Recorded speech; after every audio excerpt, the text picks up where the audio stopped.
je m'appelle Goretti Katz, Tomb, en termes de nom complet. Et bien, je suis très heureuse de répondre aux questions de ce magazine. Ce que je fais quotidiennement, actuellement, c'est que je suis chef d'entreprise.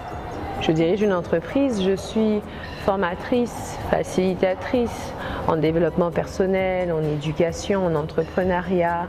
Je travaille aussi en tant que chargée des relations publiques de l'incubateur Ingenious City. Et de temps à autre, je suis consultante et coach en entrepreneuriat pour certaines organisations de la place, notamment CUSO ou d'autres organisations. En outre, je participe aussi à l'université, au corps académique de mon université, tantôt en tant que conférencière pour accompagner beaucoup de jeunes, mais aussi tantôt en accompagnant des structures estudiantines, activistes en leadership, en développement personnel et en genre pour étudiants en milieu universitaire, tout simplement. Ingenious City est un incubateur d'entreprise qui offre en fait des accompagnements structurés pour permettre à des entrepreneurs qui ont entre 18 et 35 ans de commencer poursuivre leurs idées entrepreneuriales. C'est vraiment un cadre de renforcement de capacités, un cadre de formation, d'accompagnement, mais aussi un espace de coworking, c'est-à-dire qu'Ingenious City offre un espace ouvert dans lequel un entrepreneur qui n'a pas nécessairement les $400 à se payer un loyer ou les $1000 à se payer un loyer à Gombe peut louer à moins de $200 un espace, peut recevoir ses clients ou ses différents partenaires. Donc on a aussi un espace de coworking, un espace de grande salle, des bureaux. C'est vraiment un espace autant physique qu'idéologique qui vise la promotion de l'entrepreneuriat et qui facilite aux jeunes entrepreneurs locaux des accès aux opportunités dans ce secteur. Aussi jeune, je ne sais pas si c'est le bon mot, franchement, moi je pense même être lancée un peu tard. J'ai toujours été entrepreneur, mais entrepreneur dans l'activisme.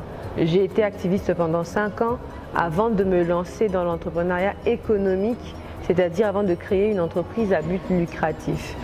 Pour moi, c'était surtout d'avoir simplement constaté un besoin sur le marché. Je ne savais même pas à l'époque que c'était le marché, que ça s'appelait un besoin. J'avais juste remarqué qu'il y avait des difficultés d'éducation en milieu scolaire. J'ai proposé une solution et on m'a fait savoir qu'il existait des institutions, des organisations, des programmes qui permettent en fait aux personnes qui veulent commencer leur entreprise d'être accompagnées. J'ai postulé. J'ai été sélectionnée. La première fois, j'ai échoué. La deuxième fois, j'ai réussi.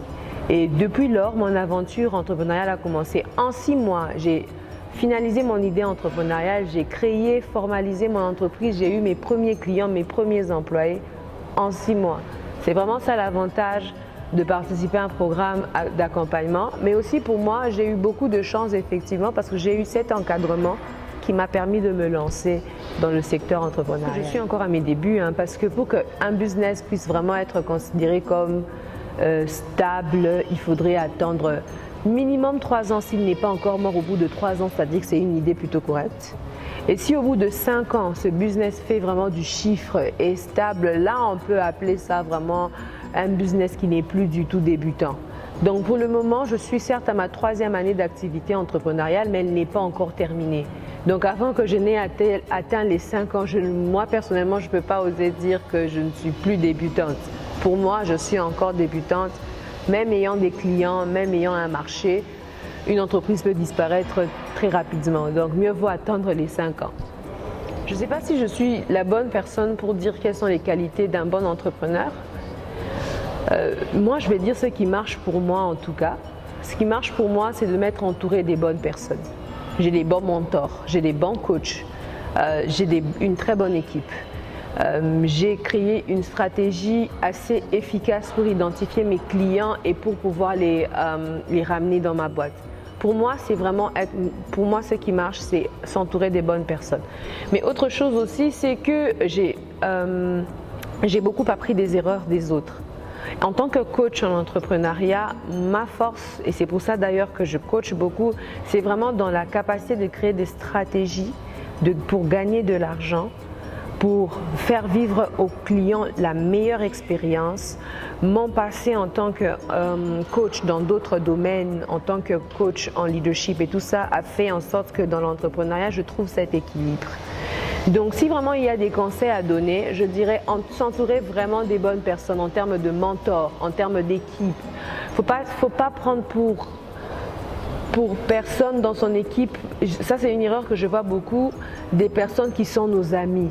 Quand vous voulez vous lancer en business, vous pouvez commencer avec vos amis, mais ne choisissez pas des personnes avec qui travailler sur base du fait que vous soyez amis. Il y a beaucoup d'autres éléments qui rentrent en jeu. Pensez aux compétences complémentaires. Pensez au fait que vous devez avoir des profils différents. C'est-à-dire si vous êtes par exemple designer, vous devez avoir un profil commercial dans votre équipe. Ces éléments sont super importants. Donc s'entourer des bonnes personnes, prendre de ses expériences du passé ou ses autres compétences pour enrichir son expérience entrepreneuriale. Comme je le disais, je suis déjà coach dans beaucoup d'autres domaines, développement personnel, leadership, management et beaucoup d'autres choses. Et quand j'arrive en entrepreneuriat, ces différentes compétences me permettent en fait très rapidement de ne pas tomber dans certaines erreurs. On peut aussi prendre nos compétences qu'on avait déjà de telle sorte qu'en entrepreneuriat, on puisse pouvoir s'en sortir rapidement.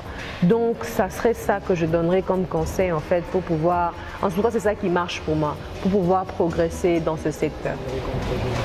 Waouh, ça c'est des questions qu'il ne faut pas poser. Ouf, je ne sais pas si je suis prête à dire ça au grand public. Ma vision dans les 5 ans, elle m'est très importante, je la chéris même.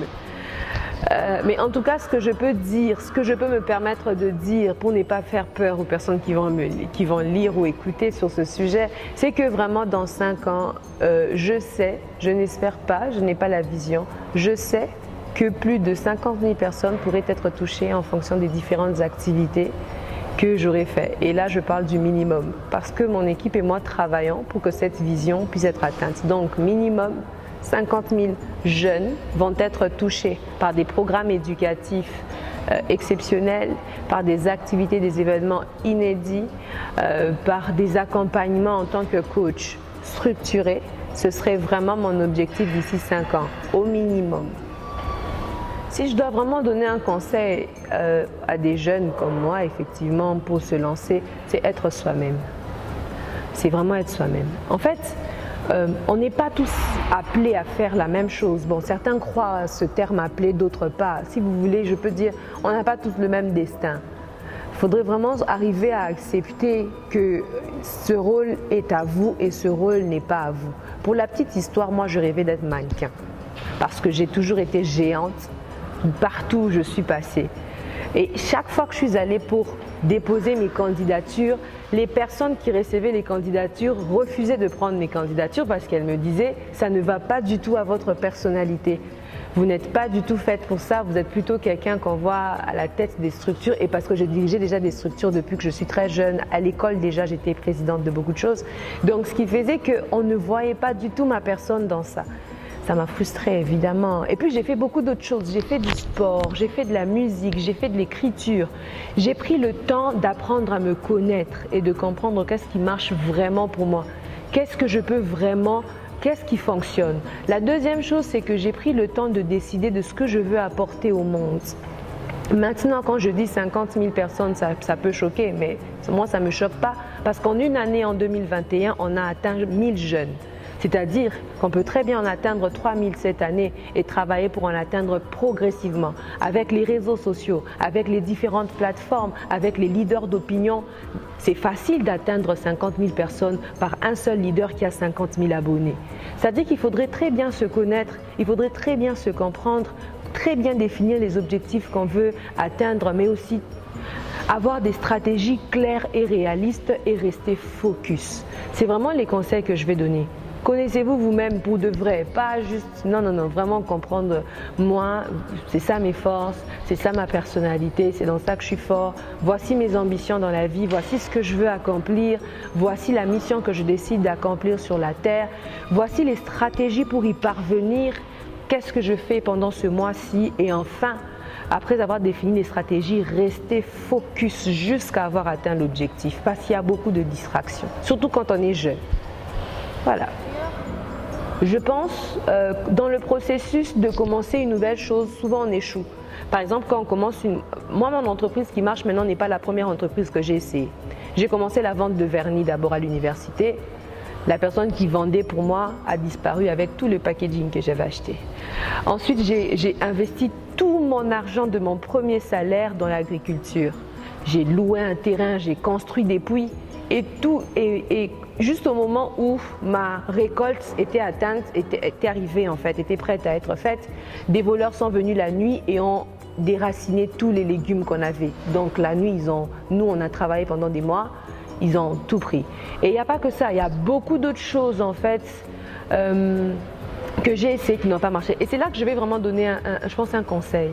La valeur qu'on a sur le marché de l'emploi ou le marché entrepreneurial augmente de plus en plus qu'on travaille sur nos qualités, nos compétences. À l'époque, j'avais certains talents d'art oratoire, mais on m'invitait bénévolement quoi. Et je ne pouvais même pas fixer de prix à chaque conférence comme invité parce que ma valeur ne pesait pas. Aujourd'hui, j'ai un vrai background, j'ai des tas de certifications en coaching et en tout ça, ce qui fait que mon intervention dans une conférence a un certain poids. C'est-à-dire que dans le processus, en fait, pour atteindre vos objectifs, au début, vous ne pesez pas vraiment. Mais dans le chemin, vous allez échouer parce que vous allez commencer à essayer des choses, vous n'y arrivez pas, vous allez découvrir vos faiblesses, il faudra y travailler. Tout ça, c'est vraiment un processus, c'est vraiment une loi du processus. Et là, dans ce processus, quand vous tombez, assurez-vous que quand vous vous relevez, vous augmentez de la valeur à qui vous êtes. Vos compétences sont un peu plus aiguisées, vous avez un plus grand réseau, vos certifications sont de plus en plus de qualité, vos services sont de plus en plus améliorés. Vous ne prenez pas les choses personnellement, mais quand vous faites des remarques, vous améliorez ce que vous faites. Un jour, vous allez vous réveiller. Le même service que vous offriez à 10 $, vous commencez à l'offrir à 100, à 200, à 500 $. C'est vraiment une loi du processus. Okay. Moi, j'apprécie beaucoup le travail que vous faites, Quid Magazine, et pour avoir travaillé pour certains magazines, notamment le magazine des principes du succès. Je sais que le modèle économique n'est pas évident quand on est un magazine écrit ou même virtuel. Je sais aussi que le travail qu'on fait demande beaucoup de détermination parce qu'aller à la quête de l'information, la traiter et la ramener à notre public, c'est pas évident. Alors vraiment, je vous souhaite détermination et stratégie. La bonne volonté ne suffit pas. Beaucoup de stratégies pour atteindre ces objectifs. Mais la qualité du travail y est déjà. Si vous continuez avec une excellente communication, je pense que d'ici les 5 ans, je ne sais pas l'objectif de Quid Magazine, mais comme je le disais, atteindre 50 000 personnes, ce n'est pas difficile. Si on trouve un seul leader d'opinion qui a 50 000 followers, on atteint 50 000 personnes. Donc avec une bonne stratégie, on peut vraiment atteindre des objectifs assez clairs et même en peu de temps.